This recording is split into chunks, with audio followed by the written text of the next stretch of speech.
Bismillahirrahmanirrahim. Assalamualaikum warahmatullahi wabarakatuh. Ya, dalam untuk materi hari ini kita akan membahas terkait dengan hukum jaminan di perbankan syariah. Kalau sebelumnya kita membahas terkait dengan restrukturisasi ataupun penjadwalan ulang ataupun terkait dengan misalnya permasalahan persengketaan yang muncul di perbankan syariah yang akibat terkait dengan kondisi yang ada di sekitar ataupun akibat kelalaian dari nasabah. Nah, sekarang dalam hal ini sebetulnya materi ini adalah materi sebelum terkait dengan masalah persengketaan. Karena sebelum ada persengketaan sebetulnya ada yang bisa dilakukan oleh bank atau lembaga keuangan syariah untuk menyelesaikan masalah antara bank dengan nasabah, yaitu dengan melalui jaminan. Nah, sekarang kita akan membahas terkait dengan bagaimana hukum jaminan di perbankan syariah. Nah, definisi jaminan, dan di sini mengutip definisi dari dua undang-undang yang terkait dengan perbankan syariah secara khusus. Yang pertama itu Undang-Undang Nomor 10 Tahun 98 terkait dengan perbankan, bahwasanya jaminan adalah agunan tambahan yang diserahkan oleh nasabah kepada bank dalam pemberian fasilitas pembiayaan berdasarkan prinsip syariah. Jadi ketika kita mengajukan pembiayaan, bank atau lembaga keuangan syariah secara ataupun umum secara langsung akan meminta jaminan kepada kita untuk memastikan atau sebagai bentuk untuk meyakinkan pihak bank bahwasanya kita tuh mampu membayar kewajiban kita terkait dengan pembiayaan.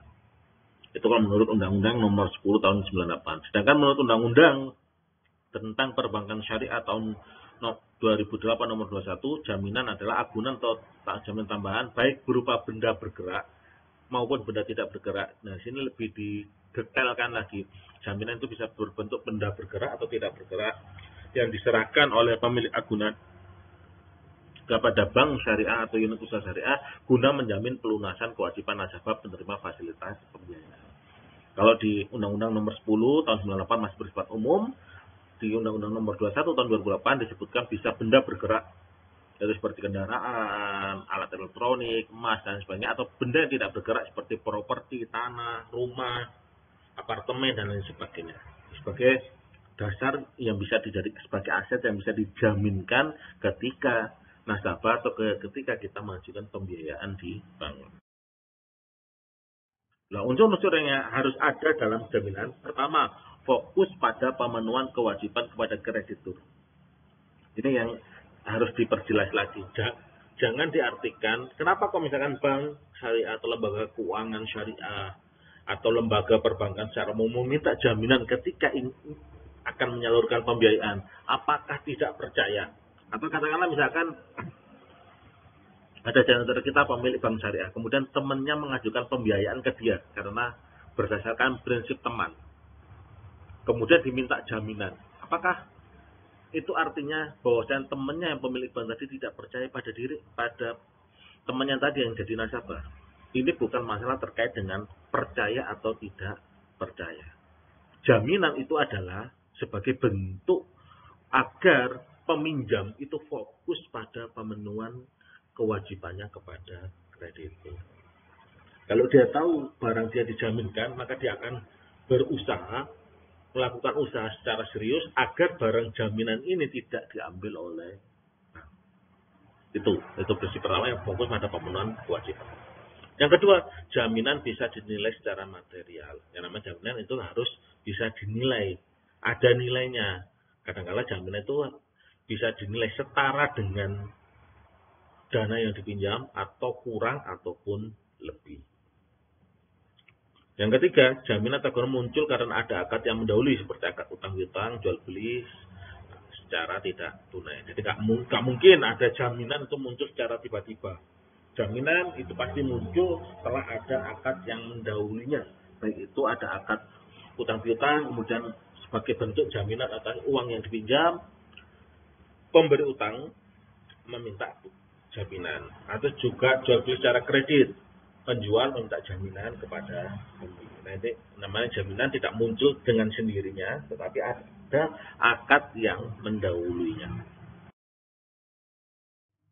Dasar hukum jaminan saya ngambil di sini terkait dengan undang-undang. Kalau secara syariah sudah jelas kalau misalnya terkait dengan syariat di Al-Baqarah ayat 283, wa in lam tajidu katiban farihanun maqbudah. Itu lanjutan dari ayat 282, ya ayyuhalladzina amanu idza tadayantum bidainin ila ajalin musamman faktubu. Ketika terjadi transaksi tidak tunai maka tulislah. Ketika tidak menemukan penulis maka farihanun maqbudah, maka harus ada jaminan yang dipegang oleh penjual atau pihak yang haknya belum terpenuhi, baik penjual atau pemberi utang.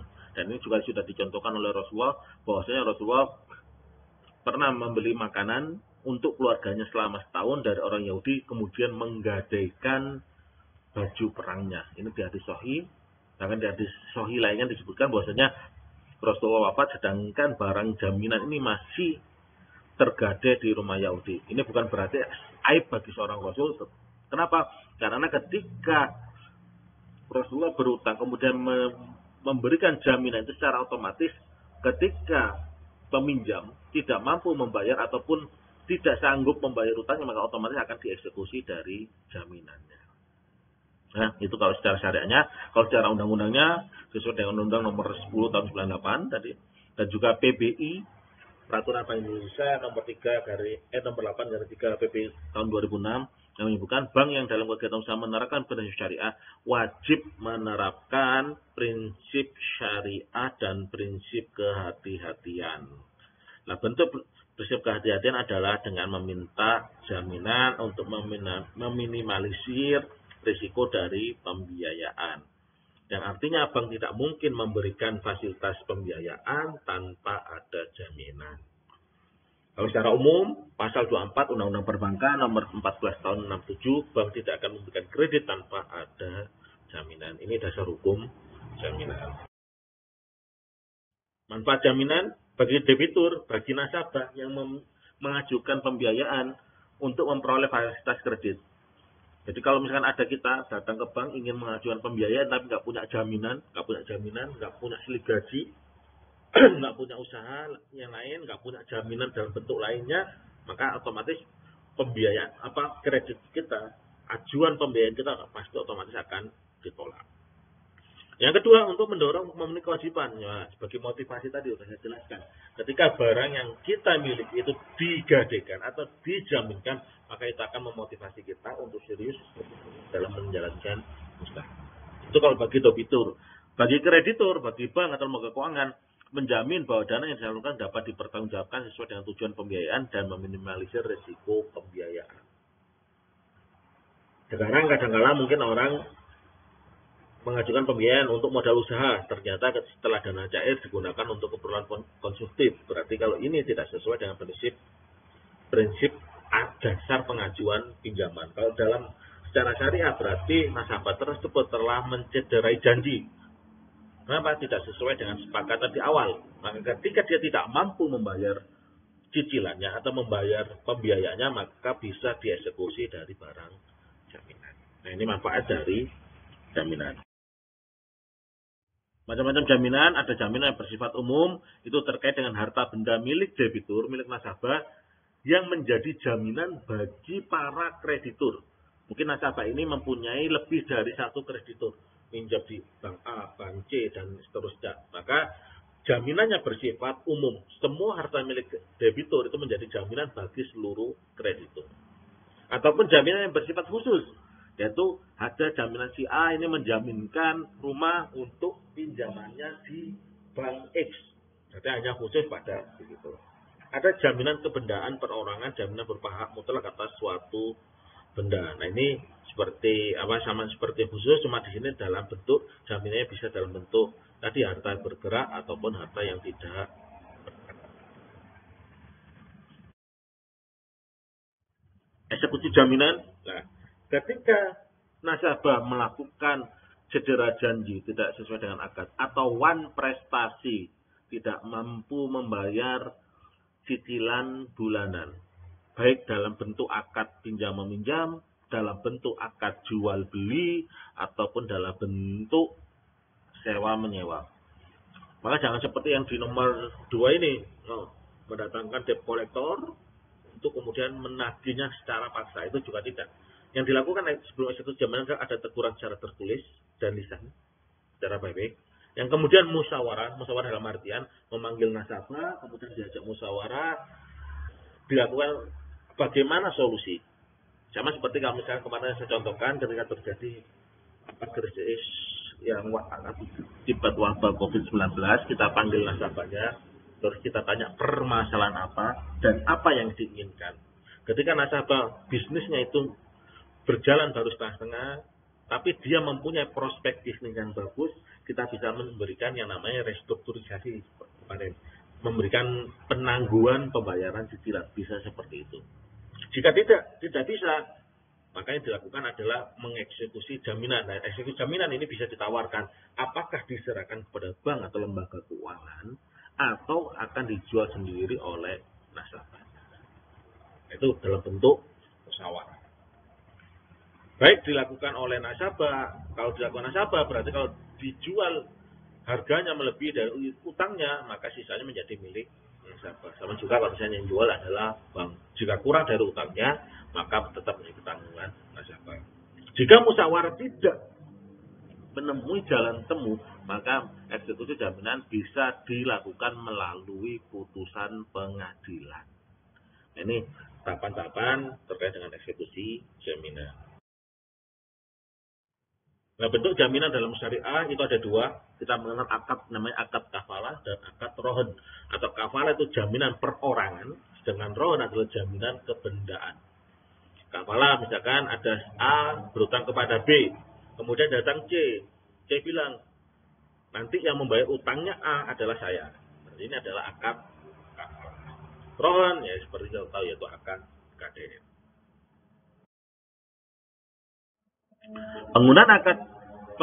Penggunaan jaminan di produk perbankan syariah itu bisa dilakukan di 4 akad ini.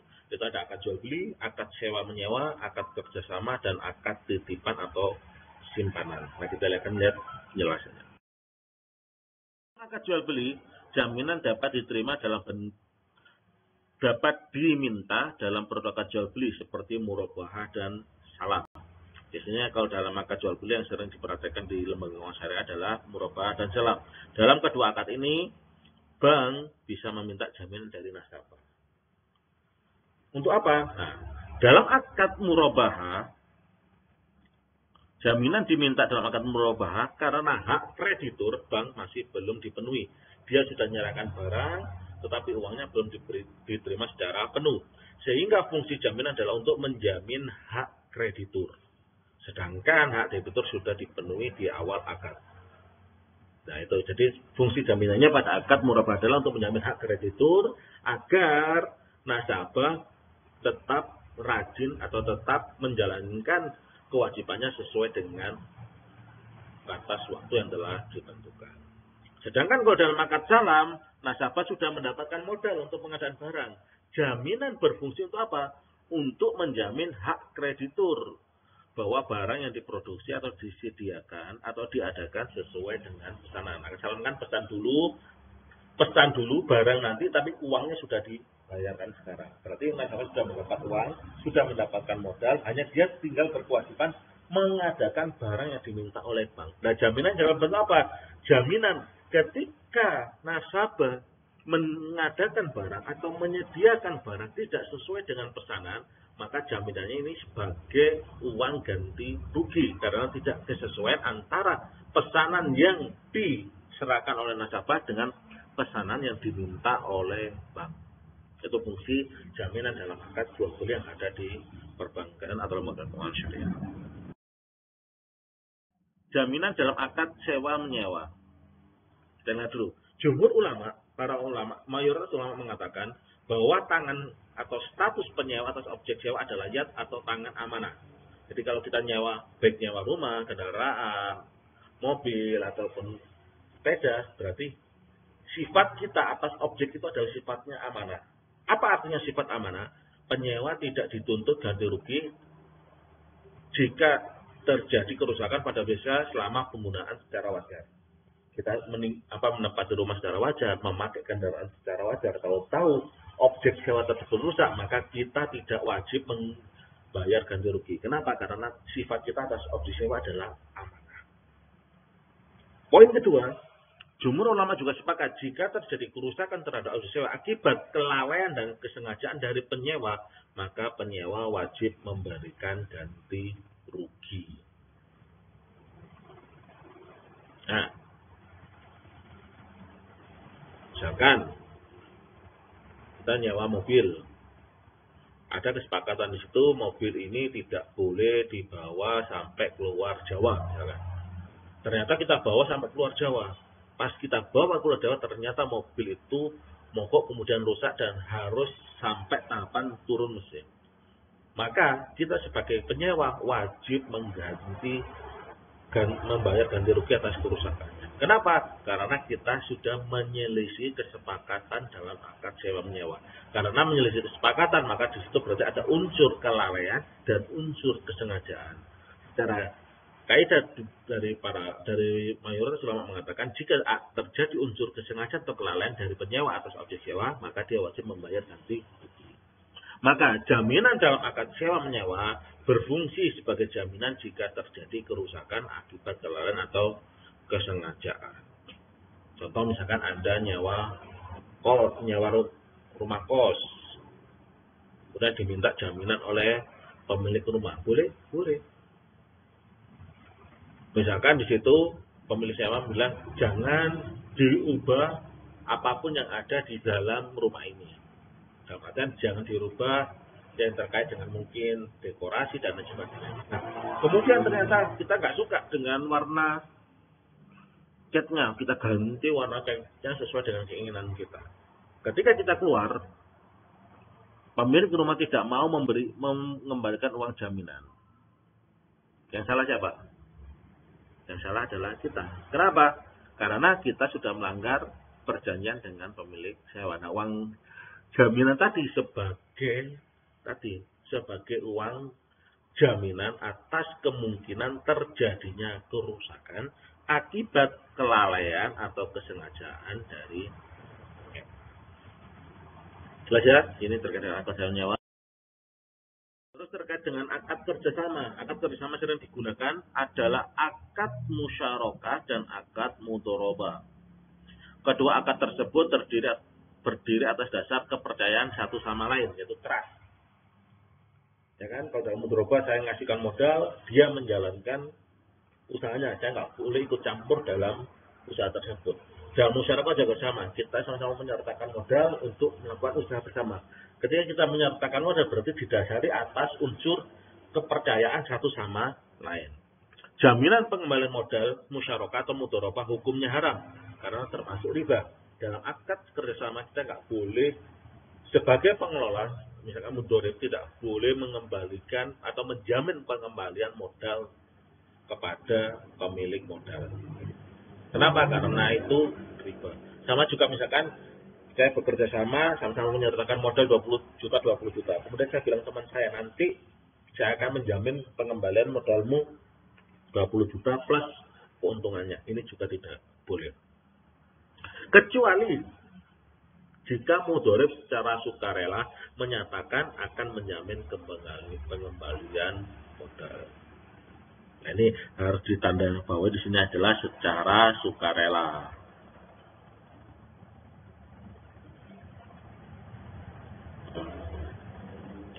Nah, kalau dia menyatakan secara sukarela, nanti saya secara sukarela saya akan menjamin pengembalian modalnya. Tidak ada paksaan dari dari pemilik modal, maka itu hukumnya.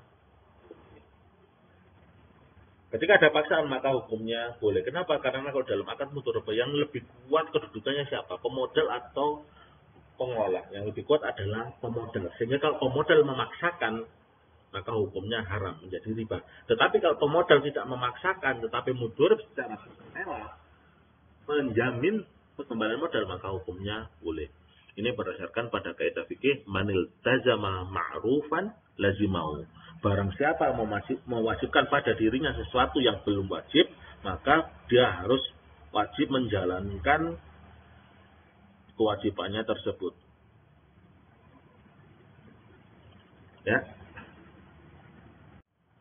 Ya, selanjutnya mudharib diwajibkan membayar ganti rugi atau menanggung kerugian jika terjadi akibat kesengajaan atau kelalaian, moral hazard. Nah, ini Kalau mudorib, misalkan dia sebagai pengelola usaha, dia tidak melaporkan hasil usaha, kemudian terjadi kerugian, maka dia wajib membayar ganti rugi karena ada unsur kelalaian.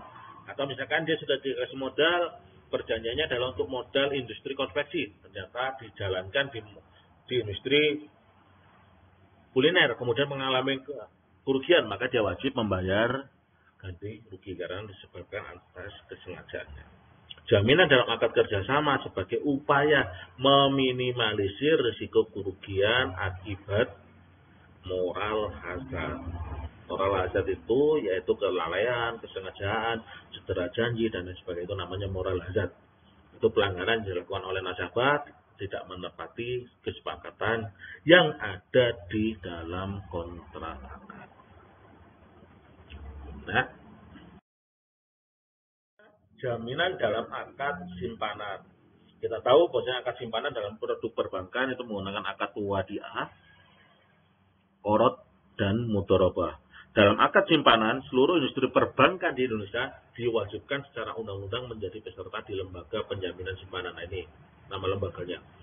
Jadi semua simpanan yang ada di bank itu harus dijaminkan oleh bank kepada lembaga penjamin simpanan. Dalam akad qorot, bank diwajibkan mengembalikan dana simpanan milik nasabah ketika nasabah menarik dananya. Dalam akad qorot kan ketika misalkan tabungan berdasarkan prinsip akad qorot. Berdasarkan prinsip akad qorot berarti ketika nasabah ingin menarik dananya, bank harus menyediakan dananya. Nah, kadang-kala dalam beberapa situasi, terutama di situasi saat terjadi krisis, kadang bank itu tidak mempunyai dana liquid, tidak mempunyai dana cash.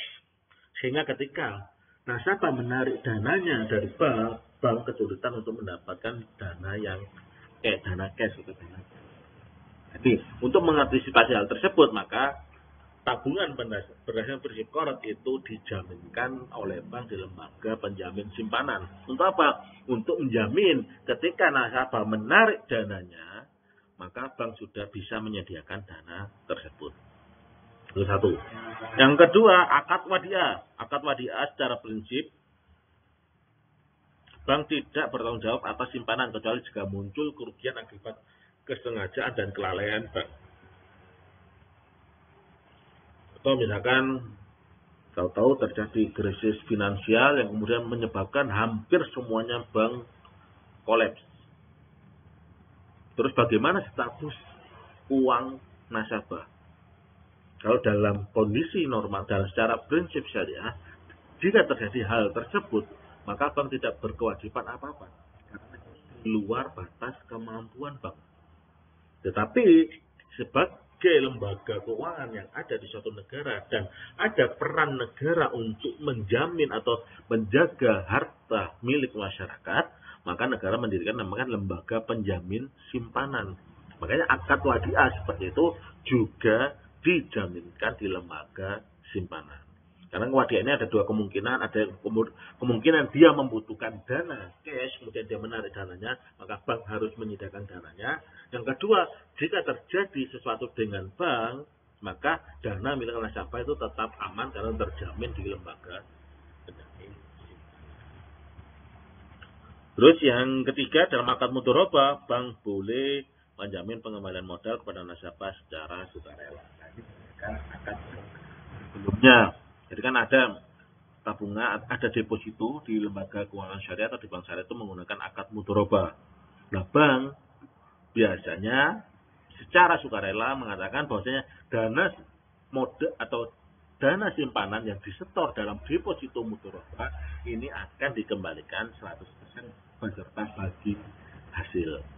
Nah, ini kan berarti komitmen bank yang dilakukan secara sukarela, bukan paksaan dari nasabah.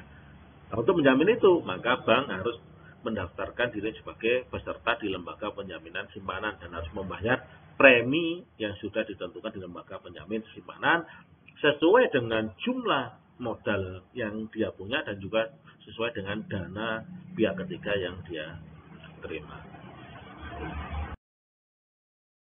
Sekian terkait dengan materi tentang hukum jaminan yang ada di perbankan syariah. Jika ada pertanyaan, silakan ditanyakan di kolom komentar di Classroom. Nah, ini adalah pertemuan terakhir karena minggu depan kita sudah memasuki ujian akhir semester. Jika ada pertanyaan terkait dengan materi-materi sebelumnya juga bisa ditanyakan. Terima kasih. Assalamualaikum warahmatullahi wabarakatuh.